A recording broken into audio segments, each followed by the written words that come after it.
Müharibə başa çatıb, müharibə qutarıb, amma Azərbaycan xalqının övladlarının hərbi hissələrdə öldürülməsi başa çatmır. Təəssüflər olsun ki. Müharibədən sonraki dövrdə əsgər ölümləri daha çox biz tez-tez Dövlət Sərhəd Xidmətindən eşidirik. Bunu qeyd etmək lazımdır ki, ölüm halları biz ancaq mediaya çıxan, insanlar tərəfindən danışılan, orduda həqiqətən baş verən hadisələri tam dəqiqliyinə biz bilə bilmirik. Dünən biz yenə bir dəhşətli bir ata fəryadının şahidi olduq sosial şəbəkələrdə. O Tovuz rayonundan rəhmətə gedən əsgərlə bağlı. Naxçıvandakı Ensaylı hərbi hissədə xidmət edən 2 ayın əsgəri Natiq Məmmədov. Natiq Namikoğlu Tovuz rayonunun Eyyublu kəndindəndir.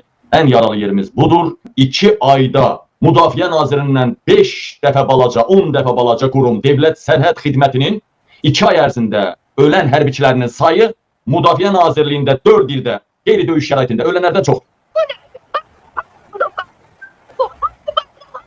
Allah yerine ben Osmanlı'na Naxçıvan Sərhəd Xidməti 2026-cı ilin 6-cı ayındayım. Dövlət Sərhəd Xidmətində 6 nəfər qeyri-döyüş şəraitində həyatını itirib. Və bunlardan 3 nəfəri rəsmi şəkildə deyiblər ki, intihar. Bu intihar edənlərin biri daxili Dövlət Sərhəd Xidmətinin xüsusi məktəbinin 11-ci sinif şagirdidir. Digəri Dövlət Sərhəd Xidmətinin Akademiyasının İkisi dostdur. birinci kurs tələbəsi və bunlar eyni məktəbdə oxuyublar, bir-birini tanıyıblar, dost oldular. Xüsusi məktəbdə oxuyan dostlardan biri sonra intihar edib və sonra intihar edib bu ilin yanvar ayında Dövlət Sərhəd Xidmətinin Yevlaxda yerləşən hərbi hissəsinin zabiti. Baş leytenant özünü atıb öldürüb. Və bir də bu Cəbrayılov Ramin deyirlər ki, intihar edib. Başına 3 güllə də intihar edən adam. Qabil və siz hərbiçisiniz, zabitsiniz. İnsan bir dəfə güllə ata bilər, özünü bir dəfə tətiyi basa bilər. İstənilən halda bu 3 güllə davada girə bilməz. Mən də uzun müddət hərbidə olmuşam, müharibədə olmuşam, 5 il gəncliyim hamısı səngərdə keçib, belimizdə, çiynimizdə avtomatla keçib. Bu avtomat silahla əgər özünə atəş açıbsa, 3 güllə dəyə bilməz bu adam. Yəni məntiqsizdir. Adamı öldürüblər, intihar adı ilə gətirib qoyurlar və heç bir sənəd verilmir. Keçən il Dövlət Sərhəd Xidmətinin Şəmkirdə olan hərbi hissəsində ard-arda 2 əsgər öldürüldü. İkisinin adını qoydular, intihar edib, heç kəs cəzalanmır. Elçin Quliyev 2022-ci ildə Yeni Azərbaycan qəzetində verdiyi müsahibəsində deyir ki, 2-ci Qarabağ müharibəsi dövründə 47 nəfər döyüşlərdə şəhid oldu. Və müharibədən sonraki dövrə baxaq. Bu ilin 6 ay ərzində 6 əsgər öldü. 2025-ci ildə 11 nəfər öldü. Dövlət Sərhəd Xidmətində müharibədən kənar edildi. 2024-cü ildə 3 nəfər öldü. 2023-cü ildə 9 nəfər həyatını itirdi.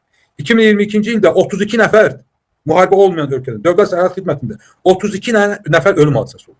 Və üst-üstə toplayanda 61 hərbiçi idi. Müharibədə 47 nəfər itirən bir dövlət xidməti müharibədən sonra 61 nəfər adam itirdi. Elçin Quliyev bu illər ərzində nəinki cəzalandırılıb, nəinki vəzifəsindən götürülüb, əksinə daha da Azərbaycan hakimiyyətinin yanında, hökumətin yanında mövqeylərini gücləndirib. Elçin Quliyev İlham Əliyevin səlahiyyətli adamı olaraq kralın yanına 2 aydan bir gedən, kral 3-cü Charlesin yanına gedən, Avropadakı tədbirlərin başında gedən, hətta gizli yoldan bütün dünyaya, ərəb ölkələrinə gedən bu adam biz nə düşünməliyik? Mən artıq məlumat almışam. Dövlət Sərhəd Xidmətində bu qədər ölümlərin səbəbi əsgərlərimizin orqanları.